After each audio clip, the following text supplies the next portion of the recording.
Hey man, what's up? Not much, just reading out the rules because this is quite frankly a competition which I have never actually really participated in or casted before. It's very different than just best of three or best of It five. is. It's you play out all five, I'm pretty sure, and Yeah, it sort of like is in keeping with the lore almost, where it's like you do a scout drop and then you do slightly heavier, working your way up, and there's like a VIP round. yeah. Drop three is the VIP Commander Assassination round. All right. Well, I'm just streaming now because whatever. I don't need an intro. I don't give a shit. It's been a long day. Well, the magician isn't in lobby yet, so we have a couple of minutes. I think it would be good to go over sort of the rules for everyone listening. Don't you think? Definitely. Can you link me that page? Absolutely. Oh, I do not have that capability in SJR. Just a moment on Skype. Oh And there we man. go, sent. So I'll just reread off sort of the first blurb, or I'll just read off the rules. Why not? Each drop is a simulated contract where payment is made for victory. Losses will be covered, however, the employer will keep full salvage rights. Teams will compete over several matches throughout the season, each match consisting of 5 drops. Each drop is worth C-bills. Accumulative C-bills will add to their MRBC rating and their ranking in their respective division. Common game parameters for all 5 drops is game mode skirmish, 15 minutes, 8v8, and first person only. Teams cannot use more than one clan mech of the same chassis in a drop deck. This also means teams cannot use duplicate chassis to get around any of those two aforementioned restrictions. For example, to duplicate a clan mech or to gain more than 3 clan mechs in their drop deck. Maps will be generated for each drop of each match and can be found on the future draw pages, which I was looking for earlier. Okay, that's good to know. At the start of the season. Drop 1 will be the reconnaissance drop. You will be required to drop in 4 lights and 4 mediums. No airstrikes or artillery strikes are allowed, and you can only have 2 of each chassis, but you must have at least 2 ECM equipped mechs. Drop 2 is the recon drop. The uh, drop composition is 2 lights, 4 mediums, and 2 heavies. No strikes are still allowed, and you are restricted to 1 of any chassis, maximum 2 duplicate chassis allowed. So, I suppose that should say one maximum 1 variant, 2 chassis. Is that how you interpret that, Bill? I believe so, yeah. Yeah, so yeah, because looking at the example drop deck, they've got two catapults and two Shadowhawks there. You can have like two doubled up chassis. So four of your mechs can be spent on two chassis. Drop 3 is the Commander Assassination deck that we were talking about earlier, and you must drop with 3 mediums, 4 heavies, and 1 Highlander. The Highlander is your VIP, and once that mech is killed, then if your mech is killed, you lose the game. Uh, or if any team loses its Highlander, it suffers minus 50,000 C-bills. That means if both teams lose their Highlanders, no team gets a 50,000 C-bill bonus. Drop 4 is called the flank engagement. 2 lights, 2 mediums, 2 heavies, and 2 assaults, which is sort of the basic tournament deck for 8v8. This one's airstrikes and artillery strikes are allowed, but you can only have 1 of each chassis and maximum 1 duplicate chassis allowed. Lights are no longer exempt from these rules. Also, 50,000 C-bill bonus for killing all enemy heavies and assaults. So, in the 4th drop, they are in lobby, so just keep an eye on that, Bill. Okay, Uh, I will start watching that. No worries. so in the fourth drop, uh, the main objective is to kill all the heavier mechs. If you kill all the enemy's heavier mechs, you get a bonus. The fifth and final drop is called the Center of Battle Engagement. So you must take 2 lights, 2 heavies, and 4 assaults, much, much heavier than any other drops that we'll see tonight. Um, Air and artillery strikes are allowed, and as with most others, the restrictions are 1 of each chassis, maximum 1 duplicate chassis allowed, and lights are no longer exempt. And then, again, 50,000 C-Bill bonus for killing all enemy heavy and assault mechs. This is definitely a weird, but in a good way, set of rules. Very interesting. I like the thought that's gone into this and how it makes it. It's always, a series of 5, and you always have a chance to, redeem yourself and do well and earn C-bills. It's not just like a Boolean win or loss like it is so many times. Right, right. I mean, there's certainly gray area for you to uh, increase your standing even in a lost match. You could um, you can see how you can earn the 50,000 C-bill bonus and stuff like that. Even if you end up losing that drop, you still earn C-bills.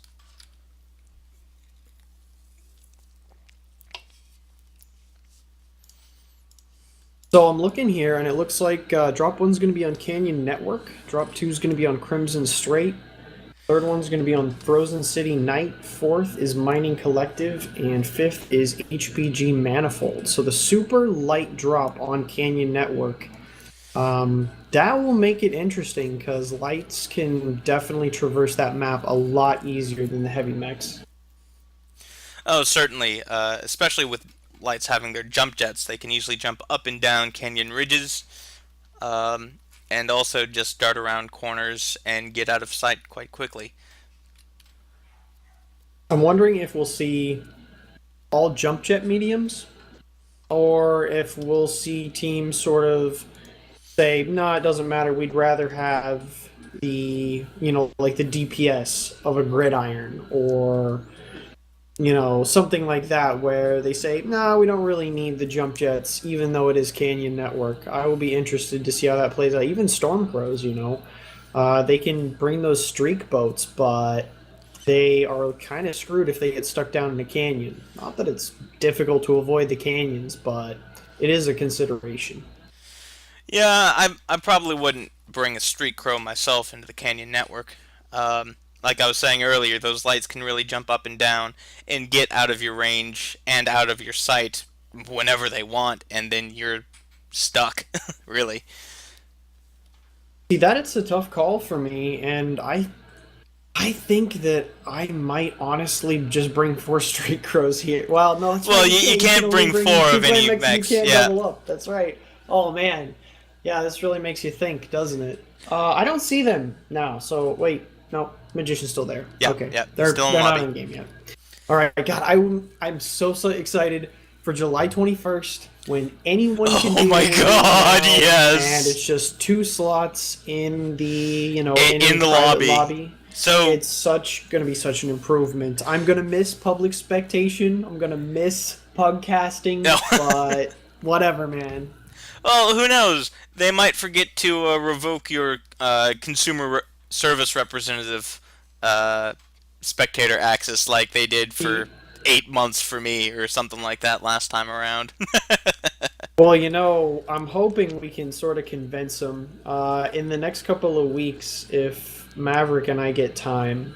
We had the thought that, on one of these leaderboard events, we could just shoutcast that shit. We could just follow some of the top players as they, fight for the leaderboard title. And of course, you're not going to get in all the good matches, but I'll bet that would actually be pretty fun to watch. So we're gonna try to do that, and then I'm gonna lobby PGI. Please let me That would keep be my public really cool. access. Uh, might be difficult to convince them, but it'd still be really cool. I don't think I've got any chance, but I'll tell you what, I'm gonna make it happen anyways. So let's see, what's this called? This is reconnaissance. Yes, this is a I can't reconnaissance spell drop. that, so I'm gonna copy and paste that word into the rule set that is coming up. Where skirmish, reconnaissance, I guess. 4400. Unless you want to, well, I actually haven't seen how the overlay is set up, so I can't really say one way or another. But well, I would just list all 5 drops actually. Unless you wanted to change it every single drop. I see. That's just it. I don't know that I can because I don't know that I have enough space. It only has like this tiny little box on here. Like maybe if I messed around with the CSV stuff, I could. I'm trying to put a character turn in here, but nope, nope. There is no line feed, so yeah, I'm gonna have to change it every time like I do for Major League Mech Warrior. That is probably something I can figure out eventually. There are a lot of things about this overlay, obviously, that could be approved, and of course, anybody that's watching, this is not Major League Mech Warrior. All of those logos, they're just there because I don't have the MRBC ones. But if anyone associated with the league is watching this, give me your logo, give me your stuff. And I just grabbed the banner at the top of the website, and that's what I'm using tonight. I could probably just copy that onto the background, and I could have a Major League Mech. You know, though, I need to find someone with Photoshop abilities because I really need like a decent shoutcasting overlay with 2 places for webcams, all the places to plug stuff. And a place where you can switch out the league logo, but whatever. One step at a time. I don't see Magician, so I got to assume that they're a match. Yes. Yeah, looks like that's the case.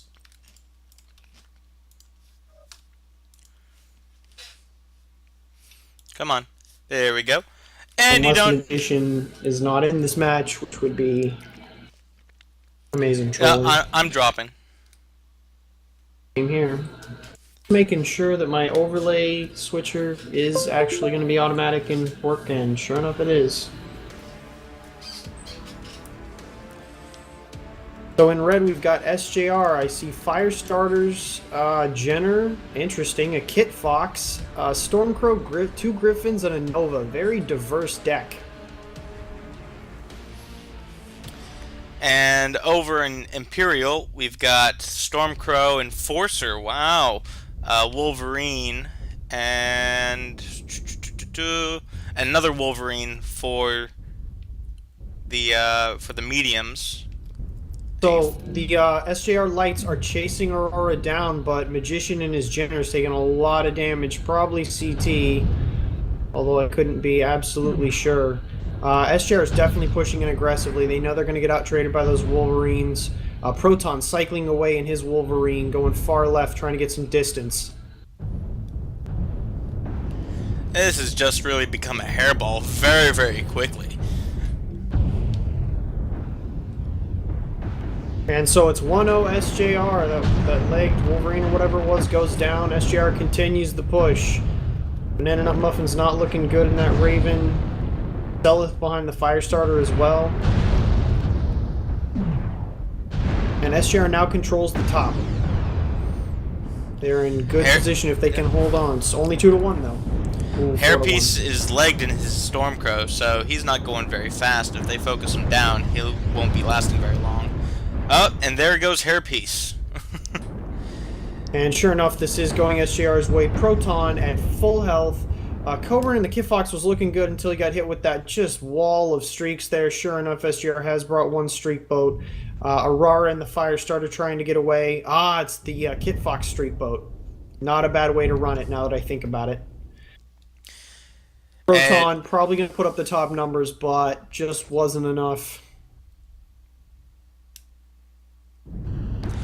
And we have Aurora that just got felled by G-Man. They were having a little fight of their own between lights. Ooh, Tweakin taken down by Proton. And G-Man's legged. This Wolverine's only got 1 weapon.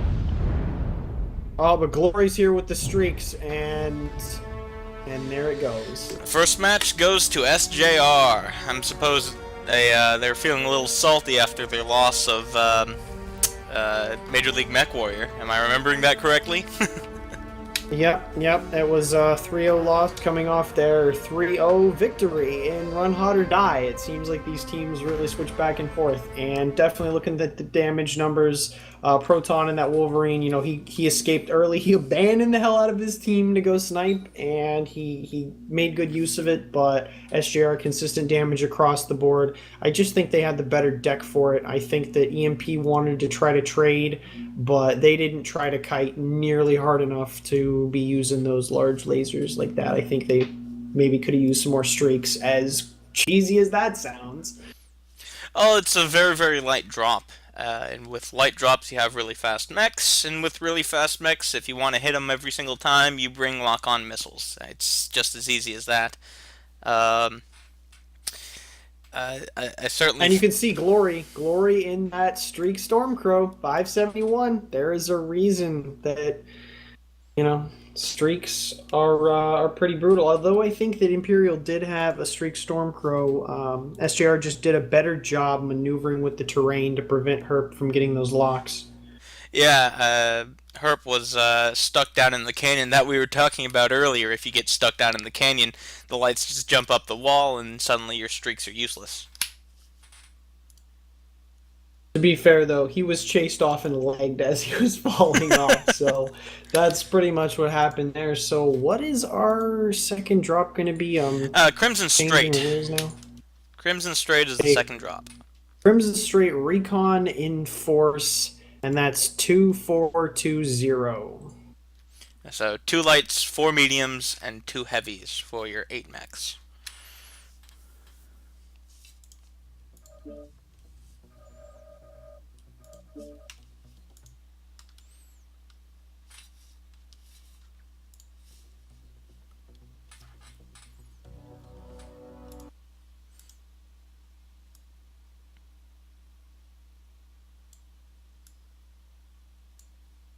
Yeah, anybody watching the stream, if I'm a little bit behind on something, it's like, oh my god, Blade Splint is saying I should drop him an email. I can hook you up with some Photoshop.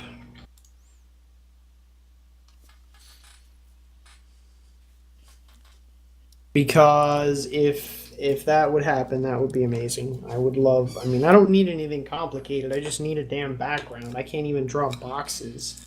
I'm stuck on MS Paint, and I've never pulled my head out of my ass on that one. Probably be watching this list here. In lobby, not in game.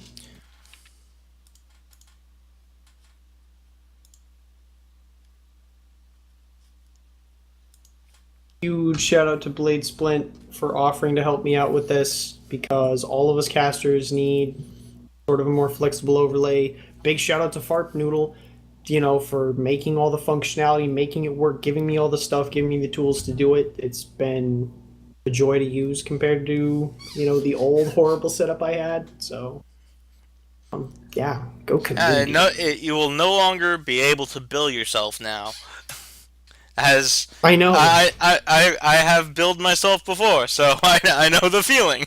Well, to be fair, though, that's not even his overlay. That was built into OBS. This entire time, there was no reason for me to be having radio problems. But sure enough, The automatic switching is built into OBS whenever you yes, switch. Dude, I might have to look into that. Yeah, I'm telling you, man. Go to settings. I'm pretty sure. Let's see, settings, scene switcher at the bottom. I can't believe I didn't even see that. Yeah, you know that thing that says that implies it would switch scenes. yeah, that is actually what it does. Yeah. So yeah, it would have been nice to realize it's good earlier. to know. But you know what? We're learning, and the important thing is that there's going to be no more radio broadcasts. So.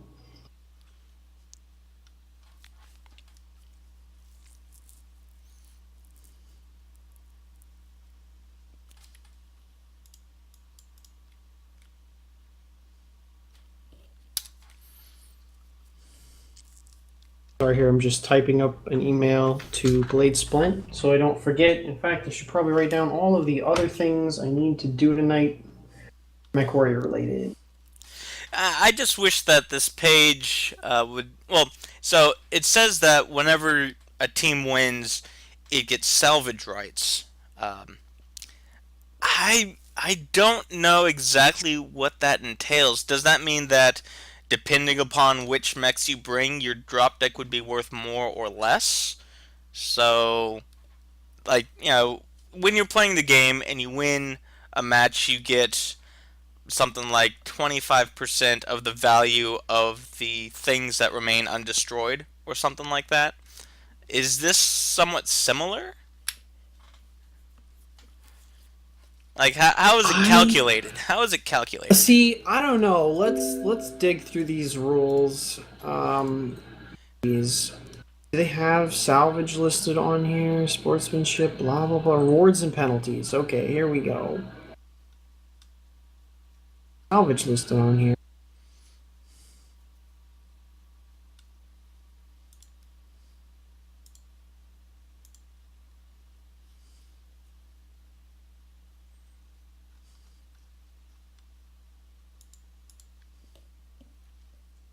I really don't see anything about salvage. Oh, I have no clue.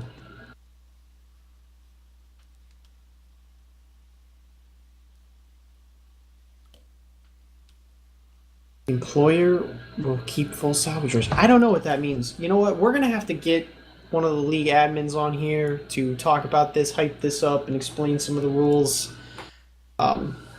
But I have no clue. I see nothing about salvage other than that one mention of it. Well, they do have a drop calculator Oh, built into the site.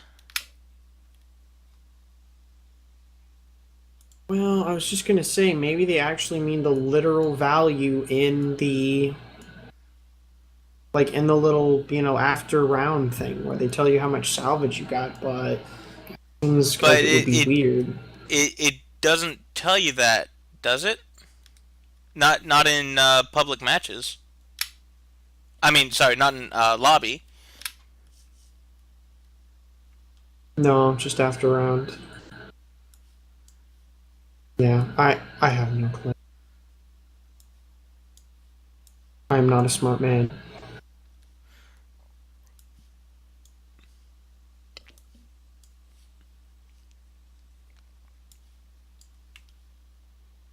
Oh, yeah, I forgot to change the map, didn't I? Yeah, the map, right. What's the next map? The next map is Crimson Strait. Well, there you go, viewers. Seconds before we're probably gonna launch into match. Um, it's been Or changed. it might actually be HPG, depending upon what logo he or what picture Bill has in the overlay. Actually, did that's right. It's gonna change, but the picture's not gonna change. It's just gonna be the same because HPG is just. Yeah. This overlay definitely has some things to work out, but that's mostly data entry. So So the drop calculator can tell you what is valid or not as an exact drop, but it doesn't say anything about uh, salvage value. see, I don't think that's So I part don't of it. know. I don't. I just because I don't even know what losses will be covered. However, the employer will keep full salvage rate. Maybe that's just like their way of saying you get paid for every match, like on a contract basis, and win or lose, the employer has all salvage rights. So, we're not calculating that in because I can't find any other mention of it in here, and that would Uh, make sense because it looks like they're pretty. Specific. A decisive victory is 300 grand. A tactical victory, a oh 5-0 wait. victory is 300 grand. All that kind of stuff in rewards and penalties. Oh, there we are. You get the commander Okay. bonus for destroying the commander. So that's how the C bills are sort of calculated. It looks Okay, like. I was missing that. Okay. Yeah, I'm gonna link this in in the sidebar. Well, 5 minutes ago, viewers, I linked that in chat. Speaking So, to you from the future. exactly. God, it's so annoying. I think they're in match. Um, Okay, so other yes, they bonuses: are. 10,000 for each destroyed match, 50,000 for destruction of all enemy and heavy and drop 4. Okay. Do do do do do. And they are in match, so Oh, yeah. okay. Yeah. And it looks like again SGR is going to be in down here in red. See a Wolverine.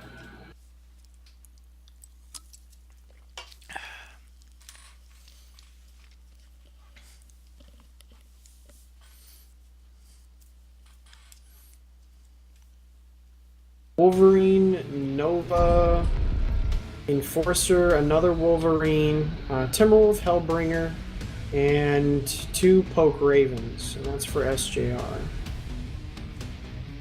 Empyreal looks like 2 Wolverines, a Gridiron, Stormcrow, Hellbringer, 2 Fire Starters, and a Timberwolf. So very similar drop decks. EMP has opted for the Knife Fight lights. But everything else is pretty much identical besides like the Enforcer and Gridiron, and honestly I think they made a better choice with the Gridiron. Maybe I don't know some about the Enforcer. Well, it seems that SJR is taking position with their main force on the island while sending their 2 Raven 2Xs out into the city under the garage, or on top of the garage, I'm sorry, where EMP is now just sort of chilling on the other side of the map and going They have around got where a fire starter up top on hill though, so he now is getting a look at where they are, and he should be able to spot pretty much their entire force and what they're doing. Maybe not the Ravens if he doesn't look down far enough. well, it seems Empyreal is just going around the same way QQ did, all the way down into the water to swing around the top of the island.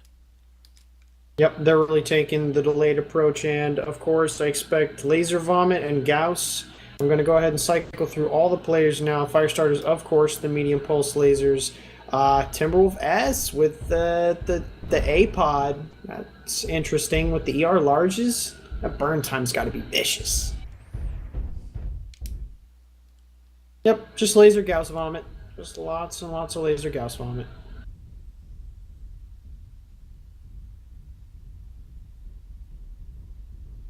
Interesting Nova build. 2 large pulse, 2 ER medium.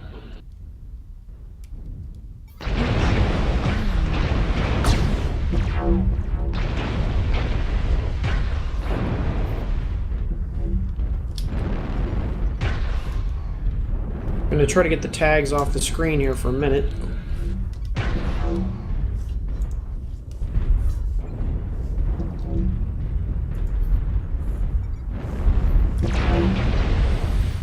And at the moment, it seems that EMP is really taking advantage of these trades and doing it much better, actually. SJR is definitely backed off here.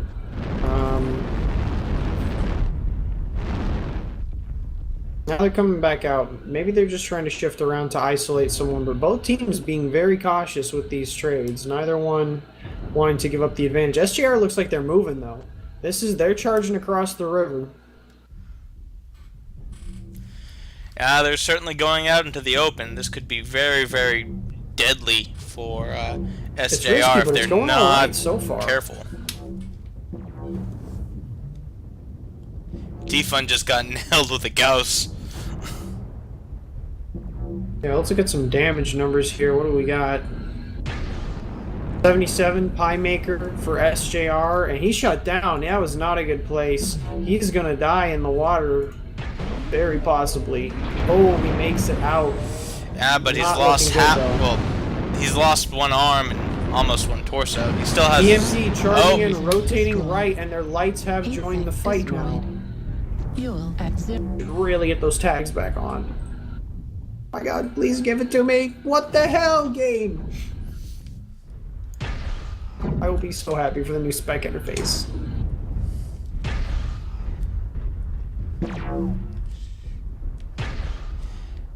And it looks like this is going EMP's way. They sort of have the good water position. SJR sort of trapped up at these rocks and in the front city. The Raven's not looking too bad, but Magician just got his right arm chopped off in that Wolverine. That's basically a dead Wolverine. G-Man's neutralized in his Wolverine. The Enforcer just went down. This is looking like cleanup now.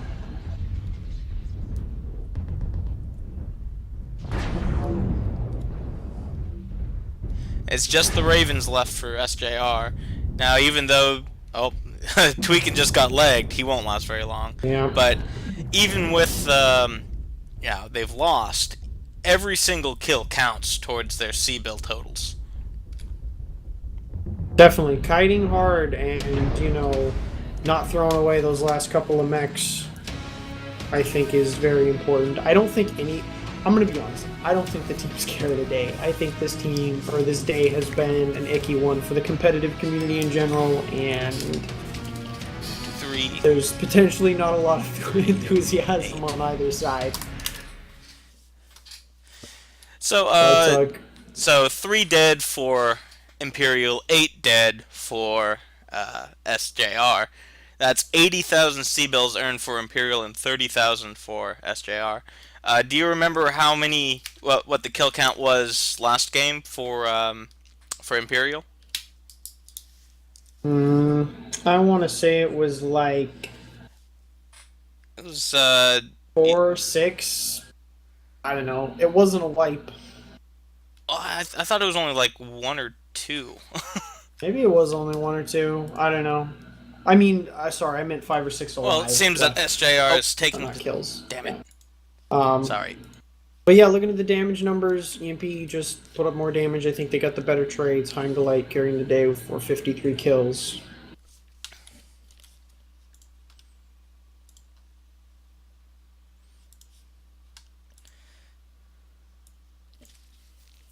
And so it's tied up 1-1. And now we go to... I should really change this over here.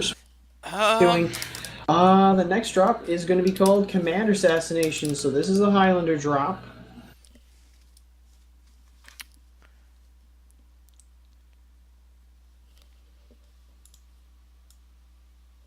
And what's the next map going to be?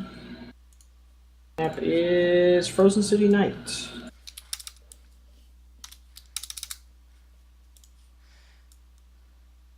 The weight limitations are going to be 0 lights, 3 mediums, 4 heavies, and 1 assault. The assault must be a Highlander. Is there any specific Highlander? No, just a Highlander. Oh. And if that Highlander dies during the drop, it's an automatic 50,000 C-bill penalty for your team. And Harsh. So I put up the C-bills earned number instead of win or loss. And this is, after... For those watching, this is trying to remember if Empyreal killed 2 people or 3 people. I think they only killed 2 people in the first drop.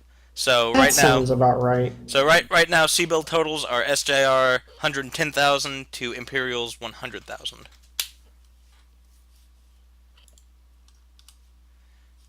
And these are the only 2 teams in Division A. So right now, this game will determine their standings, up or down for this first round. Yep, and it's not going to be a decisive victory for either team. They both won 1, so both teams are going to get something coming out of this. Now that I think back, I actually have played in this league. I played in this league for 1 match when QQ needed me to fill in, and it was in this drop right here with the Highlander, because all I remember is that it was against Empyreal, and I had the best butt sex with Selith that anyone would ever want to have.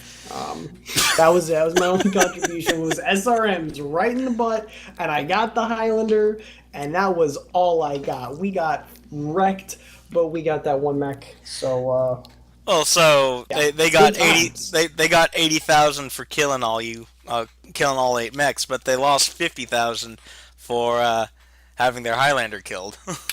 Yep, and we got 10 grand for that. So Yeah, but then you what lost now? 50,000 for Well, your Highlander dying we too. already didn't have any money, so it's okay. Space poor forever. It's the rough life. But yeah, I don't have any mech bays to give out because can't. This is mech bays are for Major League Mech Warrior. But hey, you know, if PGI wants to just like give the casters a constant stream of mech bay codes to give away, we will most assuredly dump free stuff on you people all the time. So tweet Russ or Tina or somebody. Give us a big pool of crap to give away. Although I guess that was based on based on yeah, that's just gonna lead to a bunch of people giving away a bunch of free mech days to their unit. But you know, some of us would have integrity.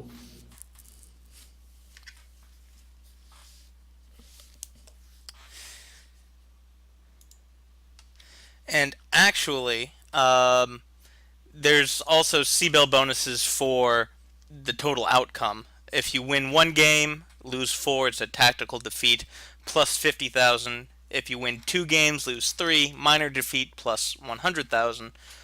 3-2 is minor victory, plus 150,000. 4-1 is tactical victory, plus 200,000. But if you win all 5 games, your team earns 300,000 C-Bills. That is very significant.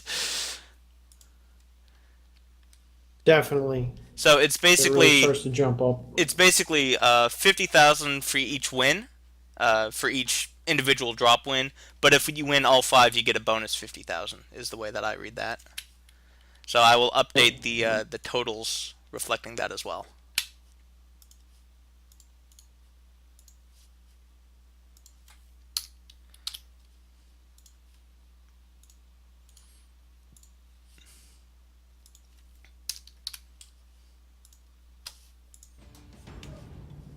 So, with the wins accounted for, it's 160,000 SJR to 150,000 Empyreal.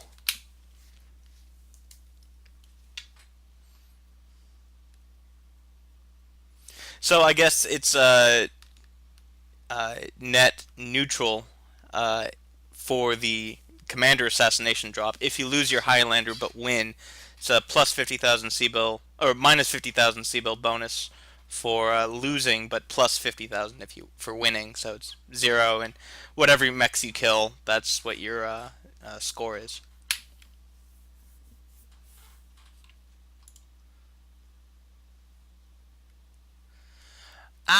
And each single drop win will provide 250,000 C-bills. Oh. Really? What? Yep, so I'm going to add 250,000 Oh, you're more right. to that. Right up at the top, the first line. Yeah. Because reading is our strong suit. Yeah, I'm not like a sequential kind of guy. I just sort of skim and pick up most things. But yeah, that would have been helpful to note that, geez, the lion's share of C-bills just comes from winning drops, 250,000 C-bills a drop. And the rest is just gravy. You know, max, you're earning 80,000 C-bills for kills. You know, the Highlander's only 50,000 if you lose it. The entire series bonus is, Well, you it, know, it it actually now reading through it, it's you earn 300,000 C-bills for every win, but then you earn 50,000 extra C-bills if you win all 5.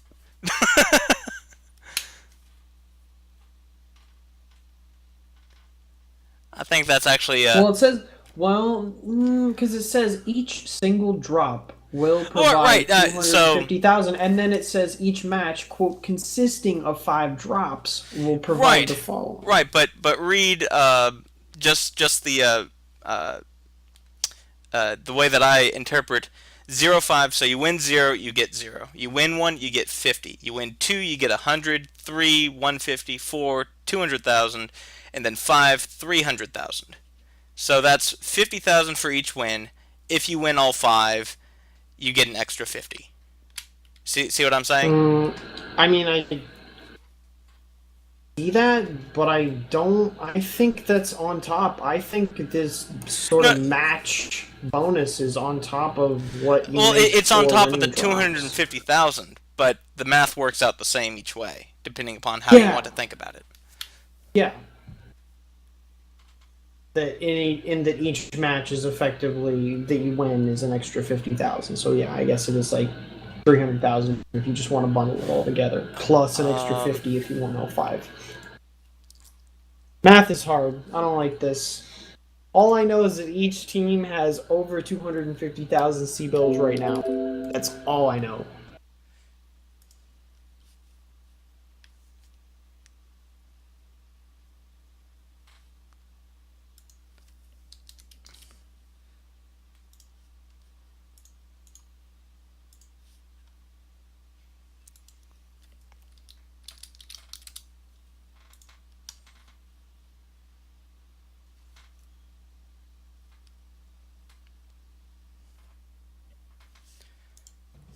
And they're still in lobby, folks. Don't worry, we're still watching that.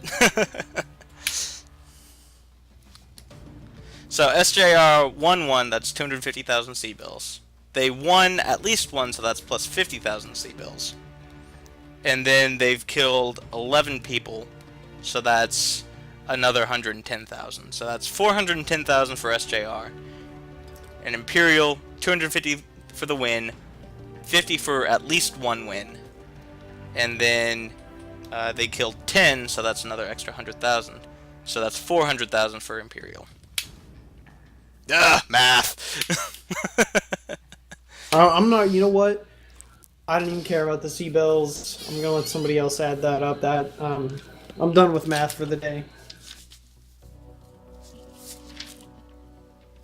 So it's going to be interesting to see how it goes on Frozen City. It's a very close-in map, so you could see one team try to trade it out, but Islander's not really a good trading mech anymore, and this is a heavy enough drop that you could really go brawly if you want, and it's not slow big mechs either. You know, it's all mediums and heavies. So I sort of expect to see a Timberwolf Hellbringer combo on each side of this match. Perhaps not. They might opt for something else, but I can't see him taking like a Stormcrow over either one of those mechs, considering there are no lights.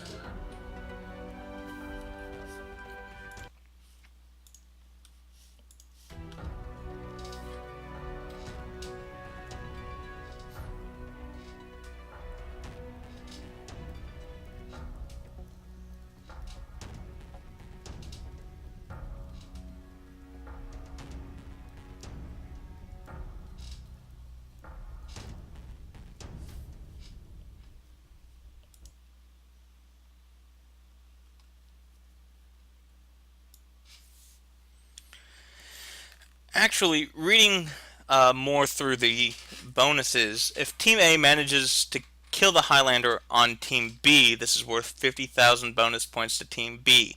If any team loses its Highlander, it suffers minus 50,000 C-bills. This means if both teams lose their Highlander, no team gets a 50,000 bonus. So, reading that, it sounds like if you kill the Highlander, you earn 50,000 and they lose 50,000, but if yours dies, they earn 50,000 and you lose 50,000. So it would be basically 100,000 C-bill difference if one of the Highlanders dies. So that is how it appears to me as well.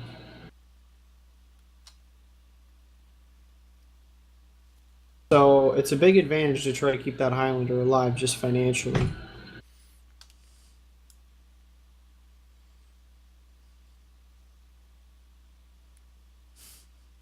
Oof. If a team fails to submit its end-of-round screenshots for a match before the deadline, it will suffer a C-bill penalty in the amount of 100,000 C-bills per end-of-round screen. So that's up to You know, 500,000 C-bills per I match. totally wish. Jeez. I totally wish I had something equivalent for Major League Mech Warrior because for the past I don't know how many weeks, everybody's basically just like Yeah, whatever. I'll get it to you when I can get it It's to all you. casted.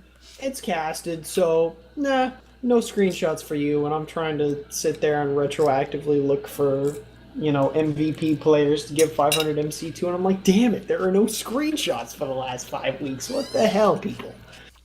But that's what I get Well, for and not that's the hounding.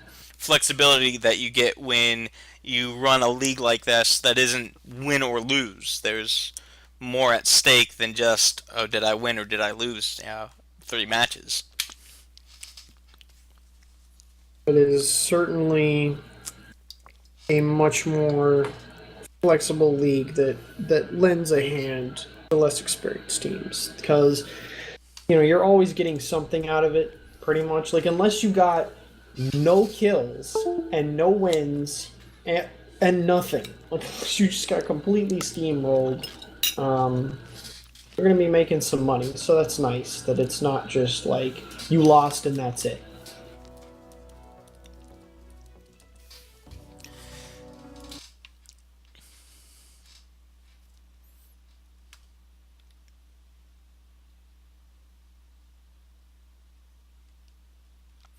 And teams will play each other twice per season.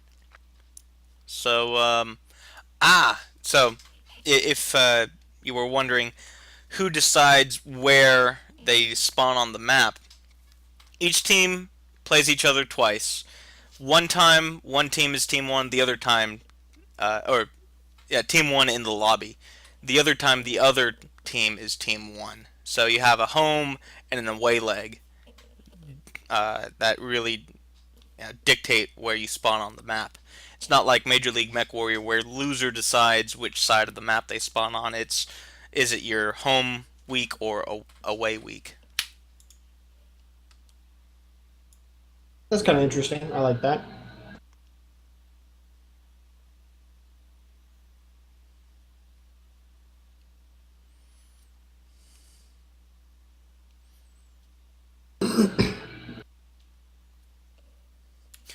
And I believe they have dropped. All right, I'll hop in just a sec.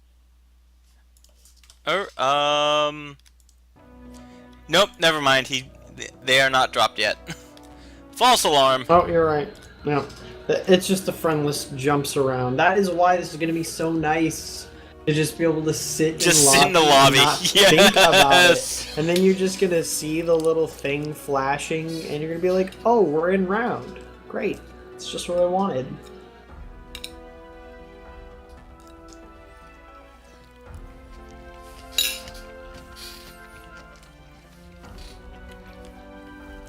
Unfortunately, we won't be able to do any 3-man casts like we did that one QQ versus who was it? The first QQ match that went to 5 games in Oh, yeah, Major League me Mech and you Warrior. and Siri Yeah, against Mercstar. Mercstar. in the Thank you. lens. Yeah. Um, to my understanding, the consumer service representative spectator mode that we're using right now can actually have 12 spectators. I want to say that they basically have an invisible team of spectators, and that's how they set it up. That's just pure speculation on my part. And they have actually dropped this time, so dropping. Yay!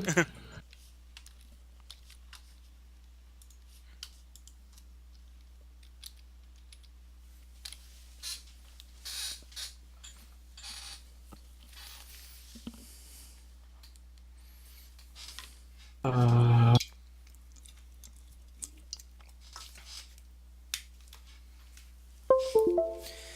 And T-Fun is in his Highlander, ready to be the VIP.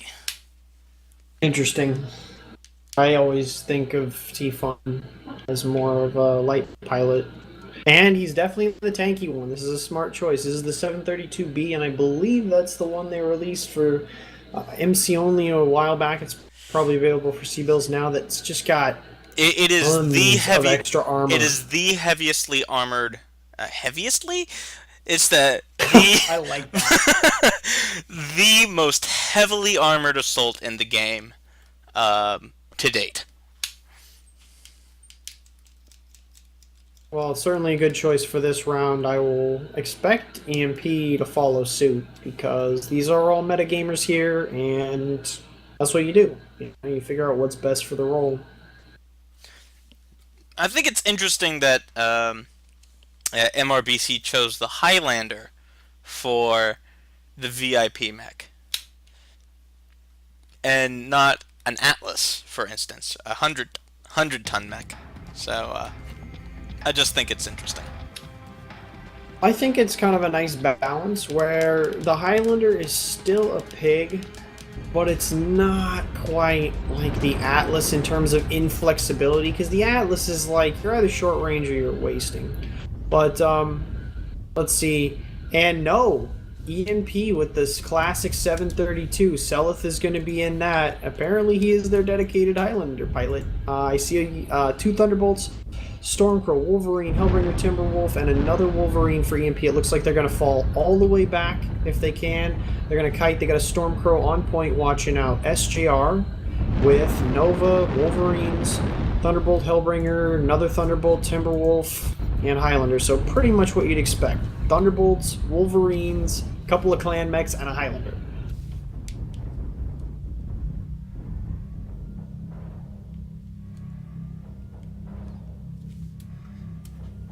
So right now, SJR are just headed straight for the lower city area. That's a very, very defensive position. You know, Seleth using probably my favorite Highlander build right now, the triple large pulse and Gauss. That thing is brutal.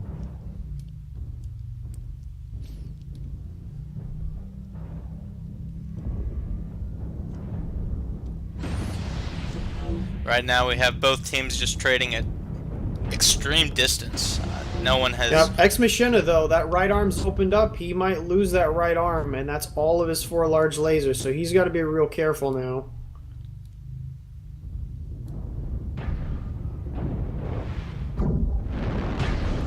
Both teams content to trade it out at this point. Time Delight also down at 82 in his Timberwolf, but that's pretty much spread all over. SJR looking in better shape. They are not quite as damaged across the board.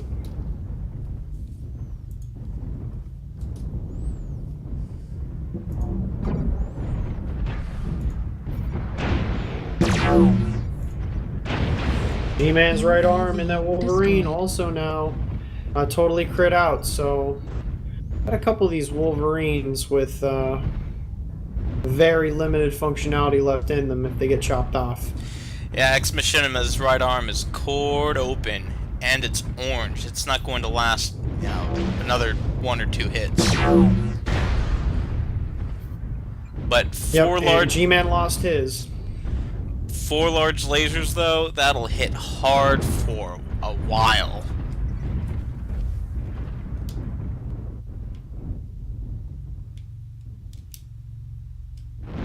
Both teams really playing defensively right now. I'm going to take a look at, well, I was going to take a look at Odwalla is the worst looking, down at 70% in that Hellbringer. Left torso cored out. He will lose his ECM and the balance of his medium lasers if that gets taken out. Heimdallite down at 57 in that Timberwolf, so that's not good. About the same kind of look as G-Man. Or not G-Man. Whoever I was just in. Looks like SJR is starting to take a more forward position. G-Man, his UAV was destroyed, but he planted a pretty forward UAV. Ex Machina for EMP and his Wolverine got his arm taken off. G-Man pulling a bum rush in here with his, you know, neutered single medium laser. Attention. Odwalla not looking good. His Hellbringer's almost gone. Those two are up there and isolated, but EMP has moved out of the back. Odwalla versus Seleth. Seleth easily taking out the damaged Hellbringer. But if, I don't know, I thought they had a chance at getting him, but Stella's right up there. He is right up there in that He's the VIP. VIP. He does not give a If he fuck. goes down, then that's 50,000 C-bills. Oh, nope. Stealth took out G-Man and his Wolverine. And it looks like EMP is up too. I thought this was going SJR's way, but they've lost a couple of mechs. EMP has a lot of wounded. Stealth has gone Go down. down. EMP Wow. has lost their VIP.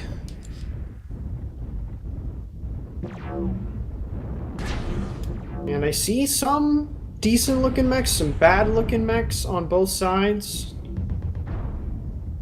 SJR's got a nice tight position here. Strikes, I believe, are not allowed, or they probably wouldn't be grouping up. They are not allowed in this drop. They are allowed in drops 4 and 5. UAV goes up for SJR. EMP just seems to be focusing on T-Fun in his... Oh, nope, that wasn't the Highlander that went down. What was that?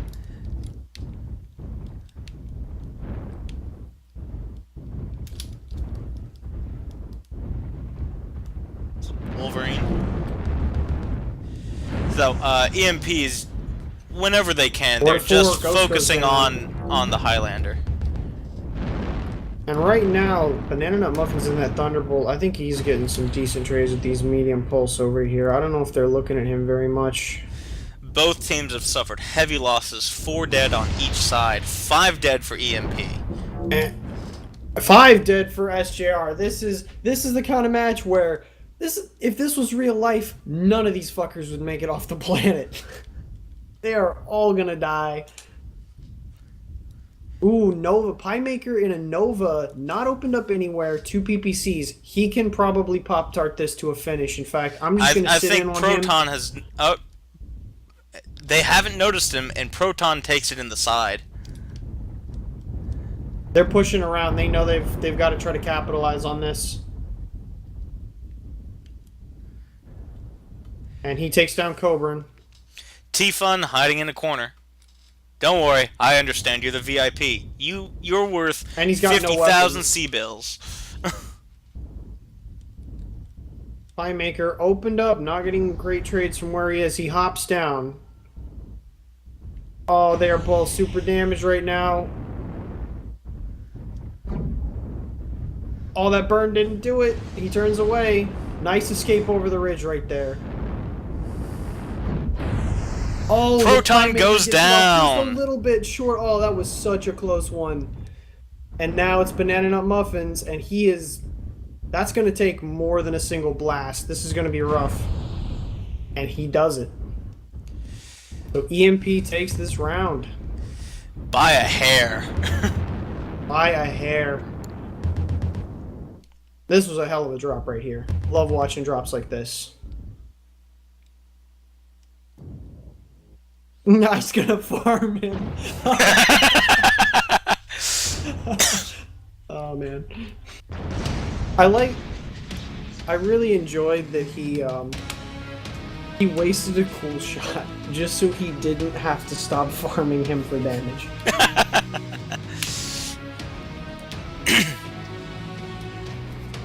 Great damage across the board. Banana Nut Muffins, as I said, he was getting those good trades. I don't think they were looking at him for a lot of the time there. They thought those medium pulse were a little too far out of range maybe, but he was putting that full alpha on there. Proton putting out good damage, Herp the same. Ex Machina, definitely, you can see that arm got chopped off pretty early. Likewise, G-Man, you can just tell. When those Wolverines got the arm chopped off, that is sort of the end of what they can do.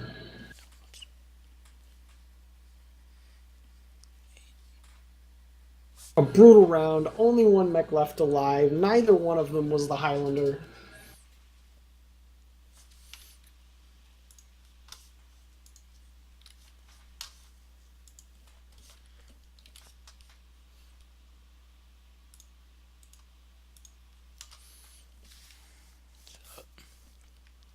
So, second drop goes to Empyreal. Next drop is going to be on the Mining Collective, and it's going to be the Flank Engagement drop. That's 2 lights, 2 mediums, 2 heavies, and 2 assaults. Now, this is the first drop we'll be seeing with strikes, and if a team manages to take out all the heavies and assaults on the other team, they get 50,000 extra C-bills on top of their winnings.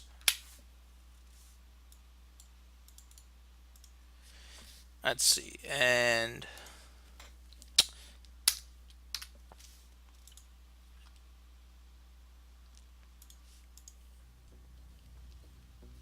I think that should be updated. Ah, I forgot the mining collected. I wonder if we have a picture for that, or if that looks like Crimson Strait too. Nope, it's actually mining collective. Hooray! so right now in C-bill totals, Empyreal is ahead exactly one win. 300,000 C-bills. One win is all that separates Empyreal and SJR.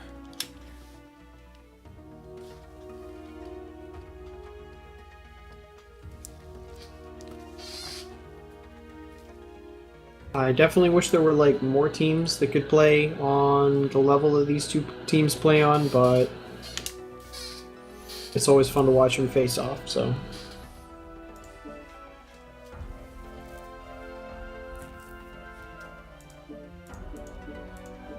I have no pants for a mech bay.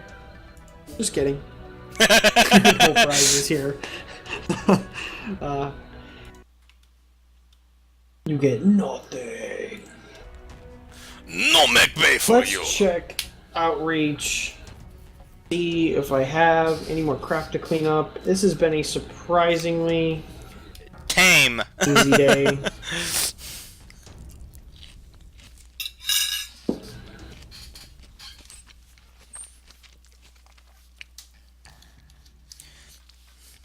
Yeah, it's refreshing to see a team say, "Yeah, we fucked up. Sorry about that. Yeah, we'll take it on the chin and move forward." Instead of throwing a shit fit, going, "Oh man, they banned us for no reason. I mean, it's not even that bad. I mean, blah, blah." I mean it's just, we don't need that." Yeah, no, and whatever. I didn't want to do it in the first place, but I don't think anyone wants to. do, I don't think anyone wants to, discipline other teams. It's just. No, but I feel like there were plenty of times when I wouldn't have minded, when I wouldn't have felt that in a big way I was doing an injustice to, because this is a letter of the law kind of thing. This is I mean, preserve the, it's like you can't try to pull the wool over the eyes of an admin and have there be no repercussions. Having said that, the action that they were hiding, is a minor infraction. It's basically like, well, just fucking redrop and I gotta delay everything a week. And again, CSJ played really well. They outplayed AS and they earned the spot, and that's why I didn't like anything about it. There are plenty of times when I'm like, fuck you, you cheater, get the fuck out, and whatever. I have no problem with that. But these Get guys dunked. just wasn't that case. Right, exactly, right. get dunked, and this just wasn't one of those. There was no joy in this. There you go, and we're moving on. Yeah, I still got tons of respect for CSJ. Always play great matches, and whatever, man. I'm gonna keep shoutcasting their stuff, whether it's in my league or others.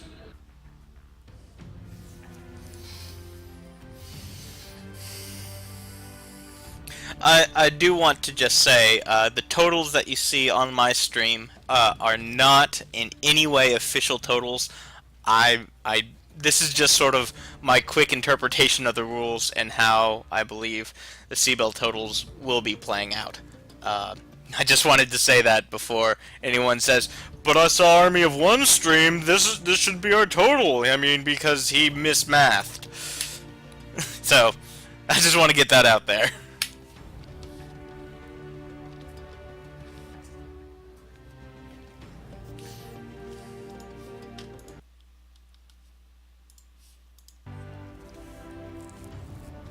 I sometimes.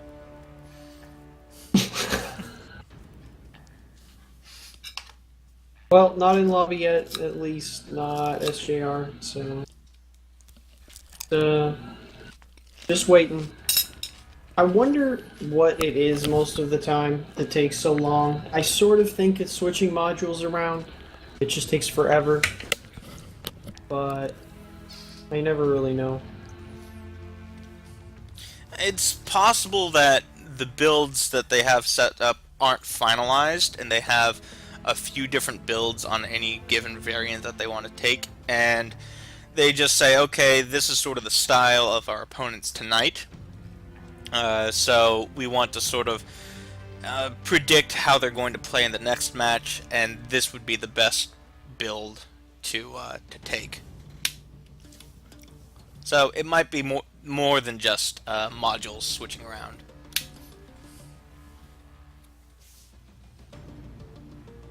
I can never quite tell for sure. I really wish this list would stop scrolling. Just stay on the magician.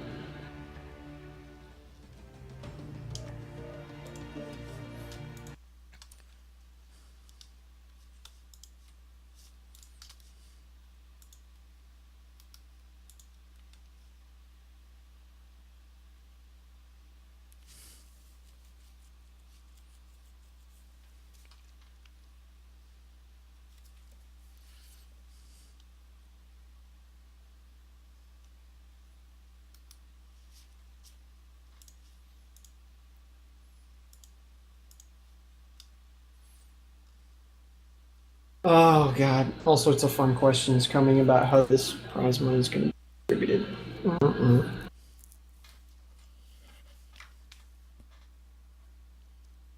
Oh, for Major League Mech Warrior? Yep.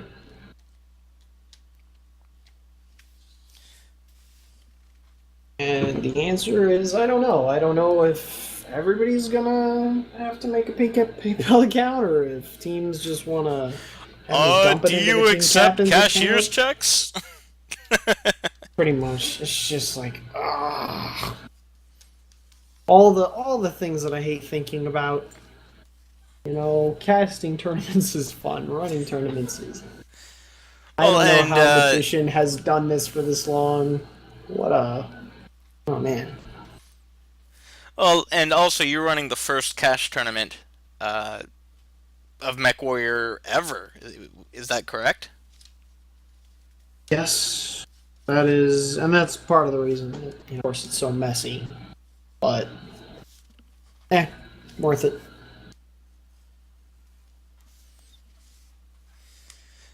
Is this the first tournament you've ever, or is Major League Mech Warrior the first tournament you've ever run, Bill?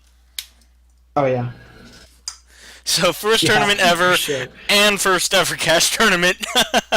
That is a combination right there. Yeah, it and a lot of people really tried to like help out and make it even better than it was. You know, somebody put me in touch with like Split's team, trying to get me like a sponsorship and sweet overlay deal and stuff like that. But it was just like, man, I'm just having a hard enough time just trying to run this thing, let alone, you know, do something more advanced than that. I just maybe next season. Next season, I'd love to have some sponsorships, but this season, a mess. Well, since they're apparently never gonna play, I quit and I'm switching to the map view. We're gonna talk about that last match because God, what else do we have to do at this point? Why don't you link to me the map tactic? For a price. Well, actually, now that I think about it, you want to know why I don't? It's because they don't have the right map. All right. Oh, they haven't updated. Okay, you know what? Yeah, I need to upload a map pack or something. I don't know. Here's what I'm gonna do. I'm going to load up HPG Manifold, and I'm gonna draw a box around. Yeah, I'm just gonna draw what mining colony is kind of like. So like this just isn't here. That's just what the hell was that? God, this thing can be so sketchy. How hard is it to just make a drawing thing on the internet? Okay, I'm linking this to you now, even though this is just incredibly depressing. My God. All right. Yeah, you have to Okay, use Skype. so you can't read the message. I sent it. Um. I just sent it directly to Oh, you. I just a didn't direct type it in message. channel Okay, yeah, chat. yeah, I got it. Yeah. So this part of the map doesn't exist. Yeah, this is just not a thing. So just ignore all that. That's just don't no. Um the worst part is even after all of this and drawing this terrible, I'm drawing what is not the map. Is what I'm drawing. And unfortunately, like when I keep trying to draw, it will just drag one point to the center, and it's terrible. I don't want text. I want to draw. I want yeah. So none of that. None of the borders. Just forget about that outside stuff. It's not even there. So now that we've got our playground, which I'm gonna denote with this purple inner border. Let's see. And I'm gonna say that like here's a ramp up to the center. You know, that's our pretend ramp up to the center. That's the other pretend ramp up to the center. There's like there's like a building or some boxes or some shit there, and then there's this kind of the same stuff on the other side, but maybe there's a path through one of the sides. I can't remember which one, so I'm gonna say maybe it's like this one that's got some like lanes you can like walk through. Um, and then there's like some base stuff, there. I don't know. That's this map, and of course, this is the top. This is the only reason I picked HPG because there's a thing in the middle of it, and it's kind of symmetrical. Um, like, are they in match and just not using mag? I No, they're don't not. think so. I'm still in lobby. God. Okay. Well, whatever. I mean, get to review this match, but damn. I look at this. I use the wrong color. You can't see anything, but that's cool. Um, Here, I oh don't. wait, never mind. That's DDS. You might not be able to use that. Let me convert the Mech Factory map, and I'll send it to you over Skype. Well, that's the problem. You have to like submit an entire map pack. You can't just like, oh yeah, put up an image and let me Right, draw right. I it. mean, That we, would we be won't be able to use way too we won't be able to complicated. use Map Tactic, but we'll at least be able to see the map. Yeah, I guess. Open with. Now that I think about it, this isn't even really what I was going to do anyways. We were going to talk about last match. There's really no Oh need yeah. to draw mining colony.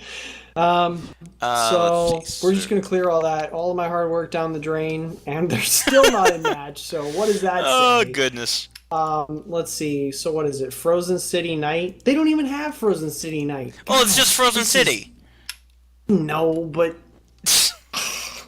I want the night There you go. version. No, it's the same map. I know, but I want the night version. I don't care if it's Let's the see. same map. Overlay So I'm gonna draw little EMP down here in red. splash. Initially, they set up along there and traded. SJR moved down into the city area and traded from there. G-Man and his Wolverine got an arm clipped off pretty early down there. Ex Machina also got an arm clipped off in his Wolverine down here. EMP looked like they were losing the trades, I don't know, 20% of the way into the match, something like that. And as SJR slowly kind of crept up line by line in these buildings, a lot of EMP's guys started shifting over, and to the point where the balance of their force, 6 guys were up here. Their VIP Highlander, Selith, and one other guy was down here with him. And SJR just kept moving up, and they eventually sort of rotated into that little corner around there. And EMP, sort of at the point where they were trading along this line, just got the better looks. I think that moving up to that Charlie 3 ridge was a good plan on their part. Yeah, once once SJR started to move, that's probably when they started to lose as well. They just lost the defensive positioning of that lower city, and they were just able to be picked off by EMP.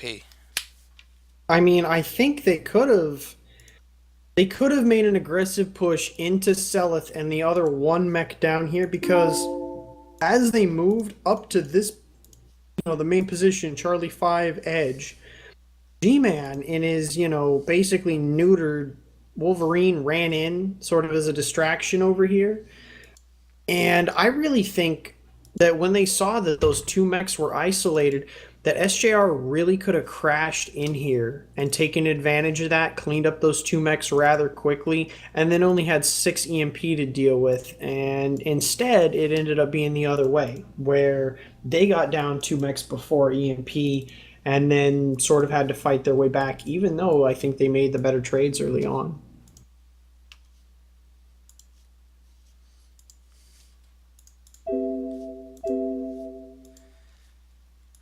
Okay. Oh, yeah, right. You're here now, and now you can draw.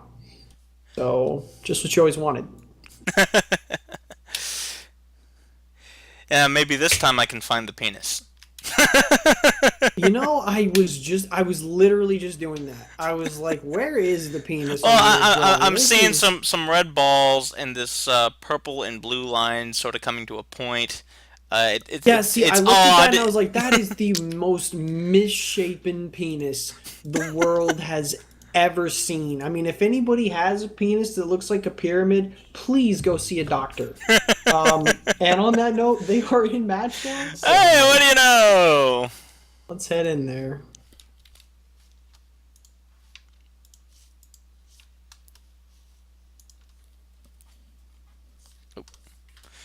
And it looks like my game crashed. I'll be right back. Alrighty, that's always fun. Well, it's going to be Empyreal over there on the far side in blue. SJR is going to be over here with us in red.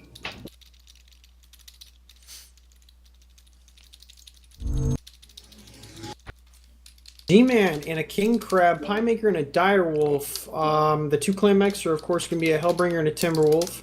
And then it's an Enforcer, a Wolverine, and 2 Firestarters for SJR. So they're going knife fight, and I expect to see pretty much the exact same drop deck from EMP. Sure enough, pretty much the exact same. The only difference is that instead of a crab, they have taken the more traditional Stalker 4, and they did double up on the Wolverines, though. So those are the two differences. Enforcer versus Wolverine, and Stalker versus Crab. Now, just as a general reminder, this is the first match where they are able to take strikes. And that is very important, because especially with these bigger mechs, you get clustered up, you're going to get struck. Both teams playing, just trying to get us, sort of a decent defensive position. SJR has taken the middle pretty handily, but they're waiting for the rest of their bigs to make the next leg of the push.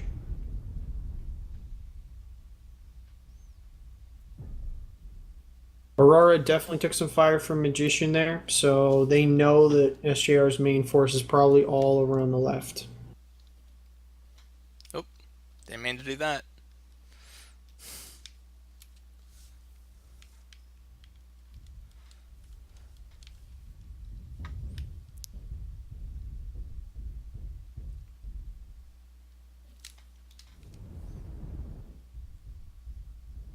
Zelith and a 4 ER large laser Timberwolf. That is really an odd build in my mind, considering the beam duration, especially with that A-pod. That's some crazy stuff right there.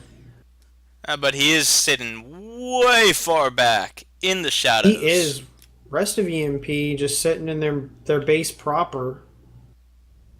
Yeah, that's really weird. Look at how far back Zelith is. That is a very interesting Overwatch strategy. And the first strike of the match didn't hit anything. Whiff. Although strikes aren't necessarily always planted to hit people. Most of the time, I would say strikes are really for movement control. If you can put your enemy where you want him to, where you want your enemy to be, then you win. It's simple as that. I mean, there's definitely nothing as effective as at splitting up a pug push than a strike right in the middle of them. Oh no! Oh And no! they'll Oh no! just, Oh they'll no! just scatter. Instead of just taking, 50 damage, 100 damage running through it and get it over with, they'll sacrifice the match. Both teams incredibly cautious. Neither one making the move. EMP just backing up. EMP straight up going back to camp this corner. SJR has barely moved. It looks like their bigs are thinking about going on the right side, but yeah, I don't really seem like they know what the hell they want to do either.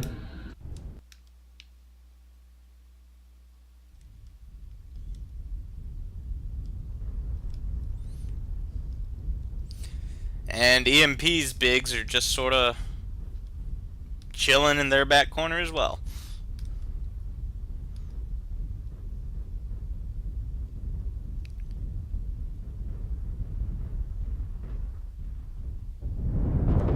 The scouts just watching particular corners.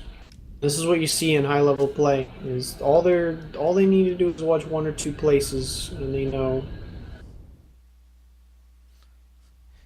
UAV goes up over SJR just to check to see if there's any scouts sneaking around, but they're not going to find anyone. No one's around.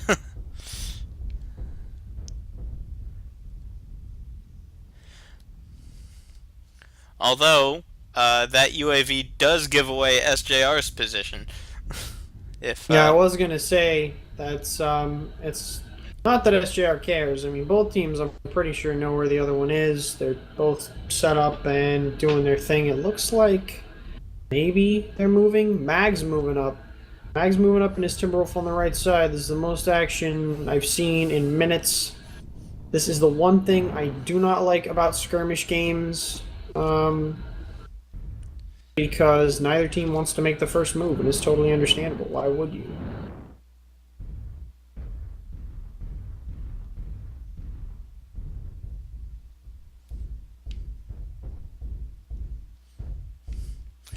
Tweaking is peeking around the right-hand side just to see if they see anyone. And maybe he does see the other fire starter down there, but maybe not.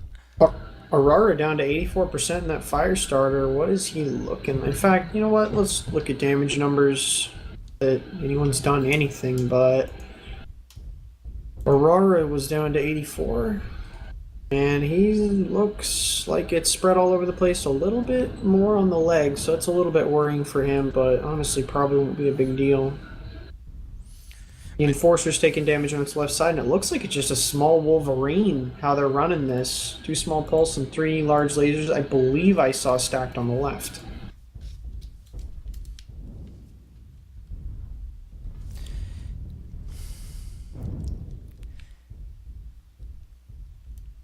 And it looks like T-Fun's trying to sneak around the left-hand side of Empyreal, but he's already been spotted.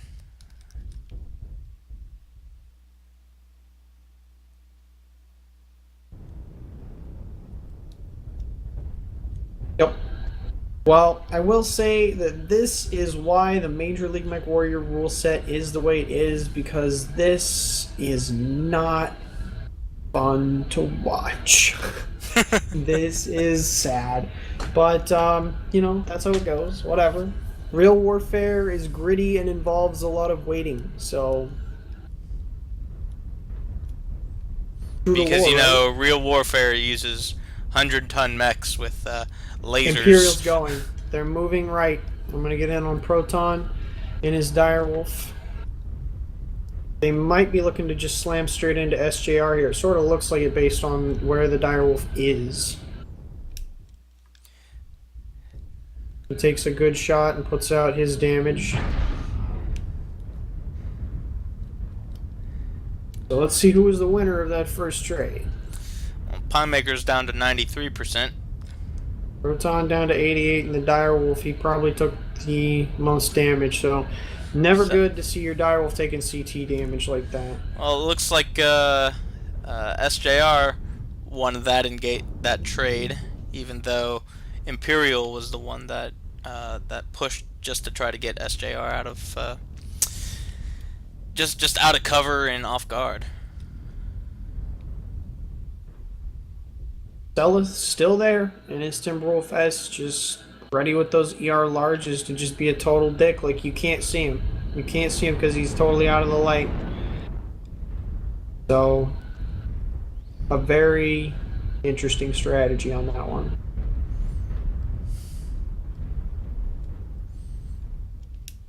They can pot shot this with the lights, and again, EMP now just back at the position that they were at, and I think they realize that SJR is just too well set up to come around that corner and hope to win. And I think they might just sort of wait this out. As much as I hate to say it, I feel like we've got a 6-minute wait ahead of us. Maybe not. Maybe one of these teams will board on here, but I don't expect so.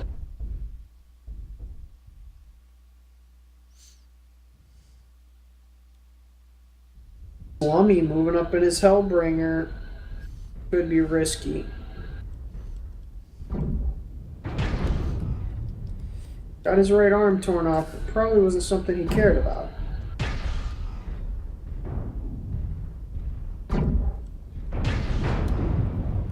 Well, he's being an excellent distraction if Empyreal wants to start swinging around left, but it looks like they're mainly stationary. Yeah, he just took a couple of shots because he figured they probably might not be looking there anymore, and it was a decent call. Seleth has moved off of the mountain. He is going up left hard, way in front of the rest. All of Empyreal circling left. Oh my god, it's like they can hear me. The Magician off to the right of SJR. If Empyreal finds him... If he gets caught, yeah, those fire starters are right up front, so he very well might get jumped, and that is a big disadvantage to have your drop commander out. It's harder for them to call targets, at least for that 5 seconds after they die. Now it looks like we're going to start to see some action. SJR has moved to respond to EMP's push. And I don't know this is a great place to trade for EMP. I feel like SJR is probably at the firing line pretty well set up there. Just give me a big fat mech to sit in.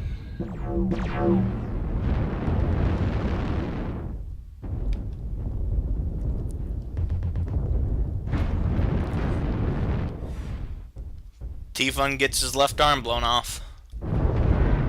And Empyreal continues to circle around to their left, trying to get around SJR's flank. Playmaker down to below 70%. And that Direwolf getting struck in the back. Putting out a lot of damage though. Playmaker's at 53% now. Let's check at health percentages now. Seleth opened up bad CT. If he takes one more shot, CT, he's gone. He's down. He popped up in the same place. Not a smart move. Can't do that against teams of this caliber. Slummy down to 50% in his Hellbringer. He's open CT. A lot of weak SJR mechs though.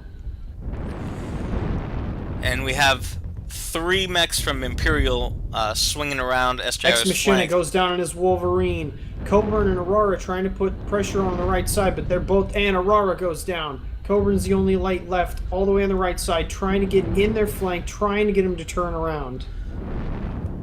D-Man dealing with Coburn and his crab. Time to Light's looking pretty good. I think he's at 79. 78 now, but yeah. Banana Nut also looking good in a Wolverine, but his right arm is taking a lot of that damage, which is not good.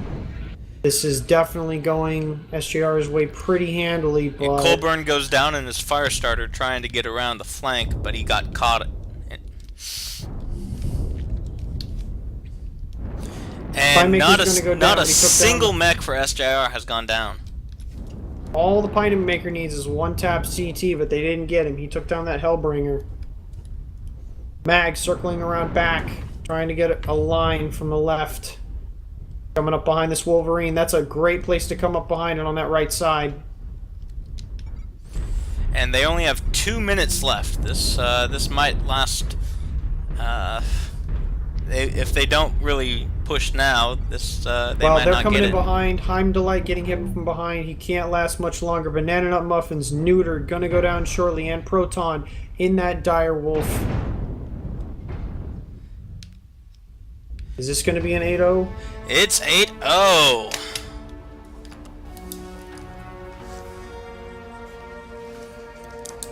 SGR slow played that to perfection. They were not greedy. Empyreal decided to make that move, and SGR was set up for it. Look at those damage numbers, though, across the board. Really good from both teams. T-Fun got caught out with only 51 damage in his Firestarter. Aurora, only 100 damage in his Firestarter. Honestly, Firestarters in general didn't really affect this fight nearly as much as I sort of would have thought. And I thought they would have done a better job really putting pressure on from behind and making the enemy line uncomfortable, but they were not used in clever ways this time. So, for that match, EMP gets 0 C-bills, but SJR get a whopping 430,000 C-bills. Easily closing the gap between the two, and then going even further. And so, the final battle, Drop 5, is going to be the center of engagement battle. That's 2 lights, 0 mediums, 4 heavies, and 2 assaults. So this is going to be the heaviest drop, and it's sure to be a real show. You're going to see, I don't know, Direwolf, Crab, Stalker, something, maybe an Atlas, probably a Banshee, I guess. Probably a Banshee for the trading. And it's going to be on HPG Manifold. Now the picture I know is going to be wrong. I know the picture is going to be Crimson Straight. So Yep. It's 2-2 going into this final series. And you said that SJR has the advantage on C-bills? If Yes. only slightly?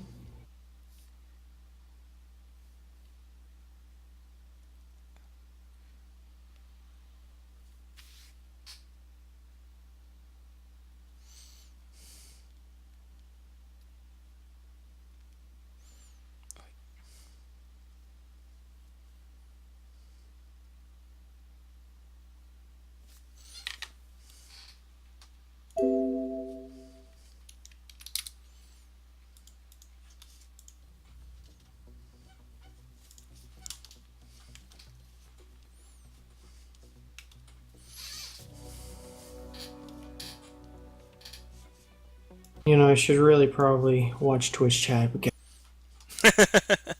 I don't have any motivation today. I'm burnt out. So, you said it was a long day today, huh? A little. Didn't help that I only got 5 hours of sleep, but Oof. anytime one of these fun moderation thing pops up, then enjoy. League problems and moderation problems are like my 2 least favorite things, and both of them was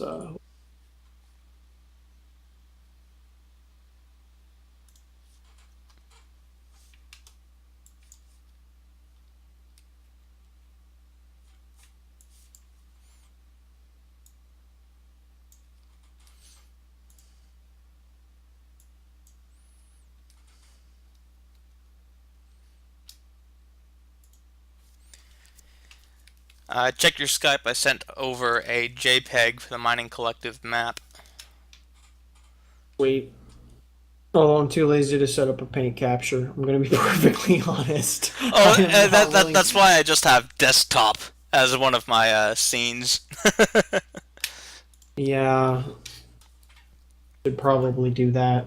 Unfortunately, that is the one crappy thing about the scene switcher, is like I have it set up to, you know, if it's in game, switch to the game. If it's anything that is not the game, switch back to the out of game overlay. Ah. So yeah, it could be kind of a pain.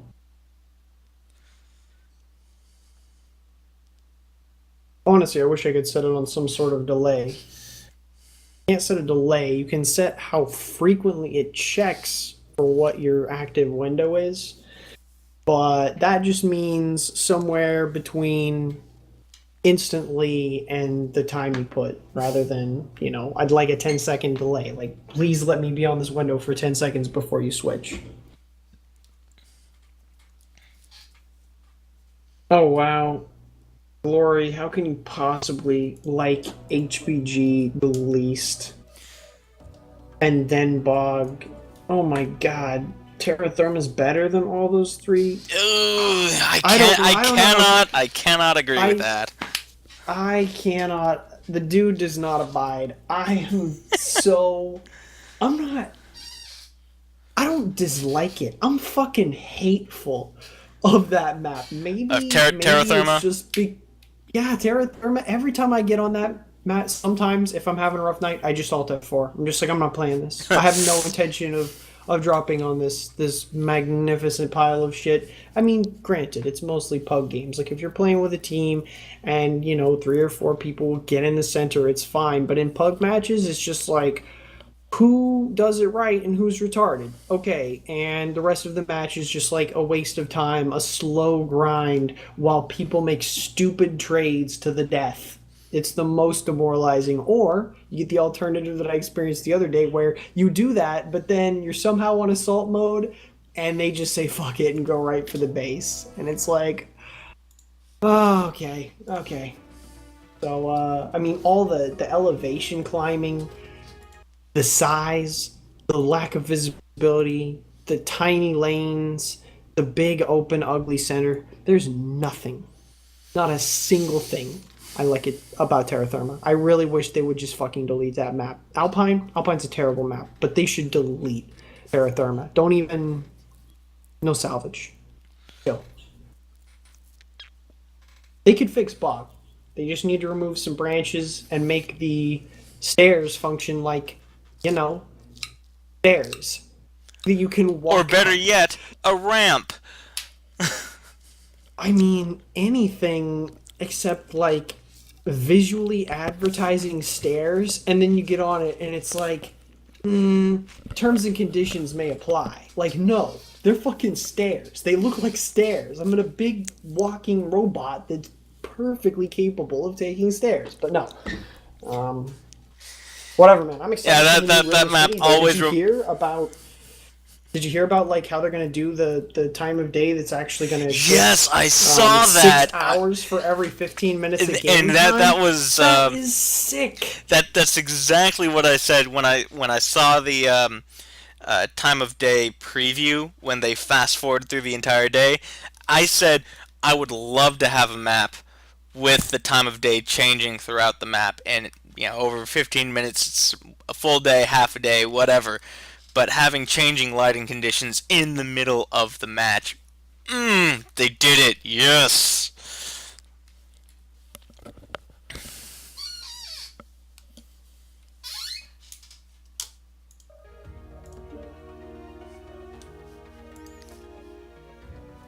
My God.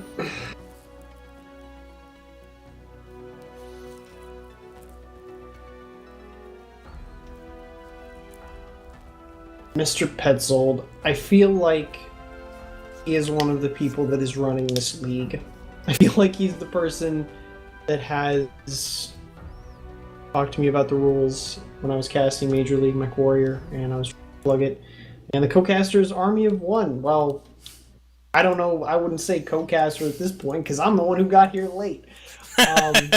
But the other caster is Army of One, and yeah, you're welcome. I like casting any of these competitive matches, and if you're on a competitive team and you want stuff casted, bug somebody. Bug me, bug Army of One, bug Magician, Adi, Siri, Carpenter.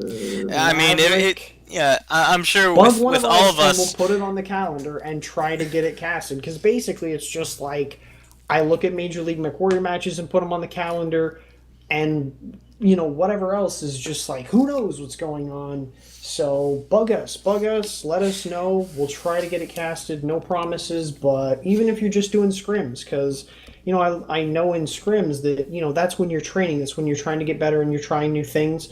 And if you want a bird's eye perspective of that, let us know. That's fine. Although scrims, having scrims casted, it's a double-edged sword because not only are you gaining more information about your play, but anyone watching is gaining more information about your play.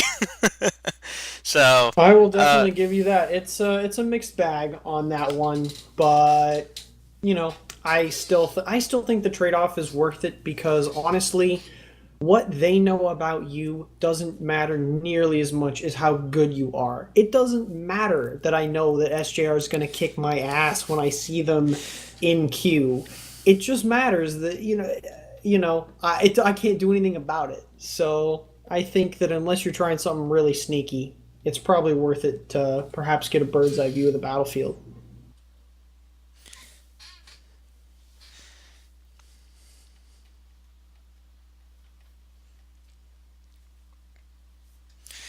also, I think I got another viewpoint on the issues that I was having with the frame drops in MechWarrior. Try to find the exact post.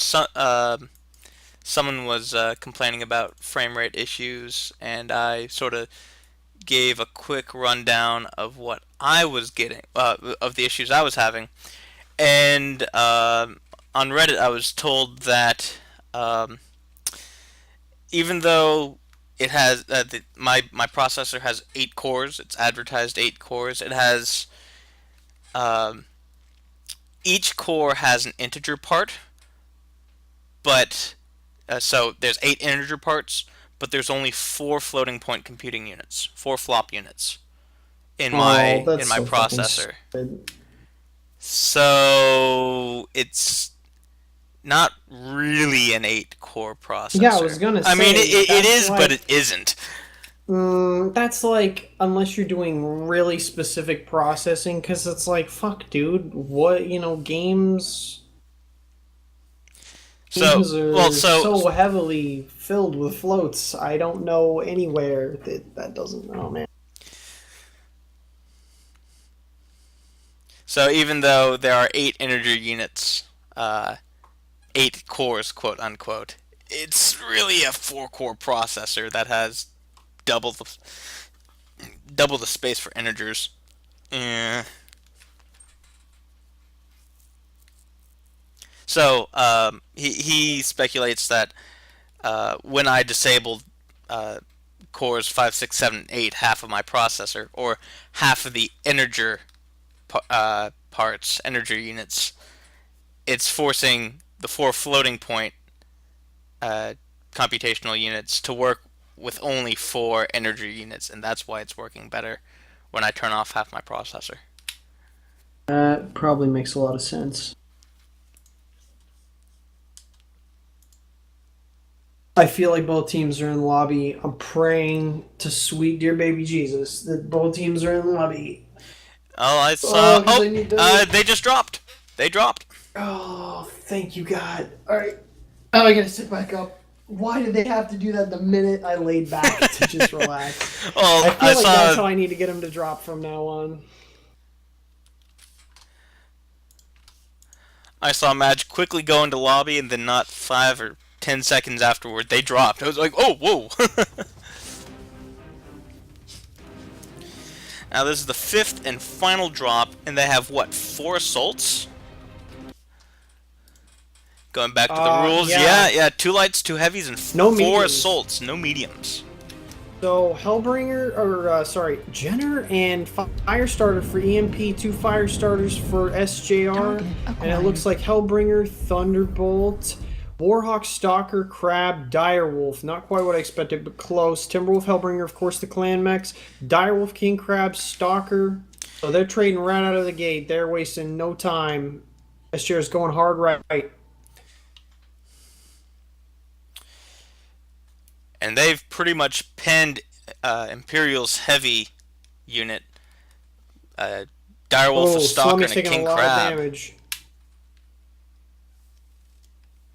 Proton looking good, and he takes down the Magician. Magician got way too far out on the right and isolated himself. So that definitely helps EMP take a little bit of pressure off. And now Piemaker taking heavy damage from the Warhawk and the Direwolf. Proton just pumping that damage out. I really don't G-Man like. takes down the Warhawk. Oh, the Pie Maker has overheated in his Direwolf and lost his side torso, and now he is down. That's -1 Direwolf for SJR. They're not looking good. I just do not like the attack vector that Lots, SJR takes uh, on this map not a right lot here. of. Oh man, they're just getting picked off one by one. T-Fun, the most healthy, I guess. Ghost. Yeah, no, this is definitely going EMP's way. Handle this might be an 8-0. Seleth and the King Crab's probably the weakest at 43%. And Timberwolf another goes Timberwolf down. It's goes just down. T-Fun and Walla.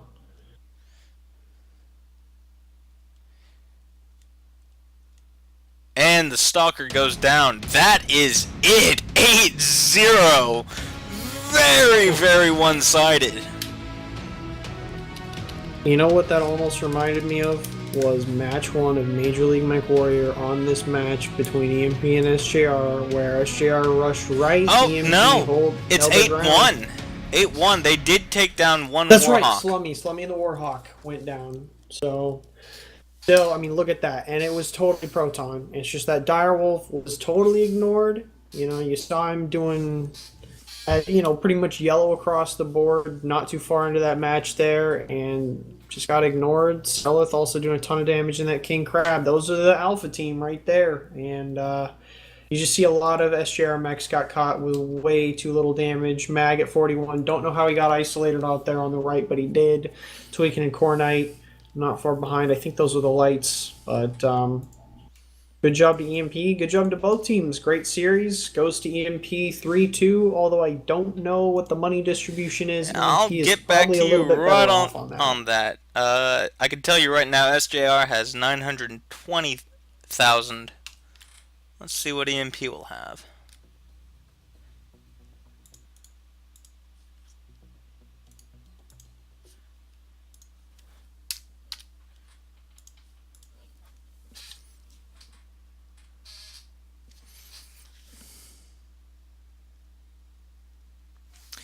EMP stands tall with 1,210,000.